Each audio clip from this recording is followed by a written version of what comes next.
இந்த வீடியோவில் நாம் தெரிந்து கொள்ளப் போவது விட்டமின்ஸ். இந்த விட்டமின்ஸ்னால் நம்ம பாடிக்கு என்னென்ன பயன்கள் கிடைக்கிறது, எதற்காக இந்த விட்டமின்ஸ்கள் தேவைப்படுகிறது என்பதை இந்த வீடியோவில் நாம் பார்க்கலாம். பொதுவாக இந்த விட்டமின்ஸ் இரண்டு வகைப்படும்.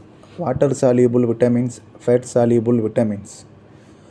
ஜென்ரலாக பாடியில் சில விட்டமின்ஸ்கள் பாடியிலேயே இருக்கும். சில விட்டமின்ஸ்கள் நம்ம சாப்பிட்ற சாப்பாட்டில் இருந்து உடம்புக்கு தேவையான விட்டமின்ஸ்கள் எடுத்துக்கொள்ளப்படுகிறது.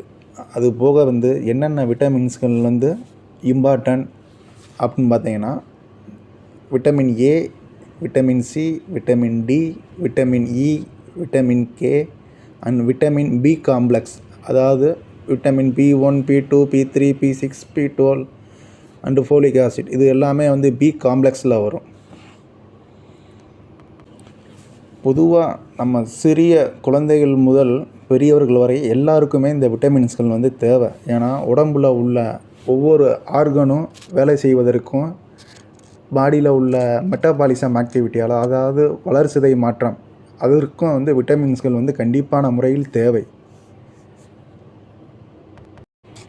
இந்த விட்டமின்ஸ்கள் மட்டும் போதாது, அது போக மினரல்ஸ், அதாவது தாது உப்புகள்னு நம்ம சொல்லுவோம்.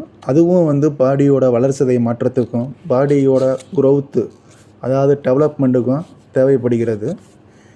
முக்கியமாக இதனுடைய பயன்கள் என்னென்னு பார்த்தீங்கன்னா, செல்கள், ஆர்கன், டிஷ்யூ, மசில்ஸ் இதற்குரிய வேலை செய்வதற்கும், பாடியோட டெவலப்மெண்ட்டுக்கும் இந்த விட்டமின்ஸ்களும் மினரல்ஸ்களும் பயன்படுகிறது.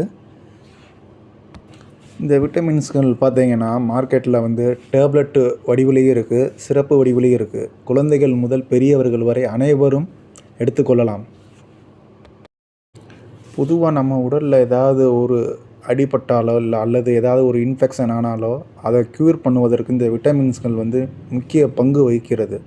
அதுபோக உடம்புல உள்ள எலும்புகள் நல்லா வலுப்பெறுவதற்கும் இந்த விட்டமின்ஸ்கள் தேவைப்படுகிறது. பாடியில் சுரக்கக்கூடிய அனைத்து ஹார்மோன்களையும் சமநிலைப்படுத்துவதற்கும் இந்த விட்டமின்ஸ்கள் தேவைப்படுகிறது.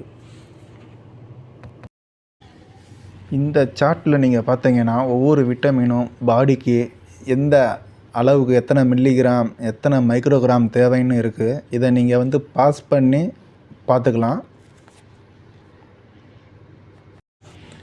இந்த சார்ட்டில் ஸ்பெசிஃபிக்காக, அதாவது குறிப்பாக நீங்கள் பார்த்து கொண்டிருப்பது பார்த்தீங்கன்னா, விட்டமின் ஏ ஒரு நாளைக்கு எவ்வளோ மைக்ரோகிராம் தேவைன்னு இருக்குது. பிறந்த குழந்தை முதல் 50 வயது வரை உள்ளவர்கள் எந்த அளவுக்கு எடுத்துக்கொள்ளலாம்னு இந்த சார்ட்டில் சொல்லியிருக்காங்க. இதை நீங்கள் பாஸ் பண்ணி பாருங்கள். இங்கே 400, 500, 300ன்னு போட்டிருக்கிறது மில்லிகிராம் கிடையாது, மைக்ரோகிராம். மீண்டும் அடுத்தடுத்த வீடியோவில் ஸ்பெசிஃபிக்காக ஒவ்வொரு விட்டமின்கள் பாடியில் என்னென்ன வேலை செய்யுது, அந்த விட்டமின்கள்னால் பாடிக்கு என்ன கிடைக்குது, என்னென்ன பயன்கள் கிடைக்கிறது என்பதை பற்றி விரிவாக பார்ப்போம். இந்த வீடியோ உங்களுக்கு பிடித்திருந்தால் லைக் பண்ணுங்கள், ஷேர் பண்ணுங்கள், கமெண்ட் பண்ணுங்கள், முக்கியமாக சப்ஸ்கிரைப் பண்ணுங்கள். அப்பொழுது தான் அடுத்த வீடியோவை நீங்கள் பார்க்க முடியும்.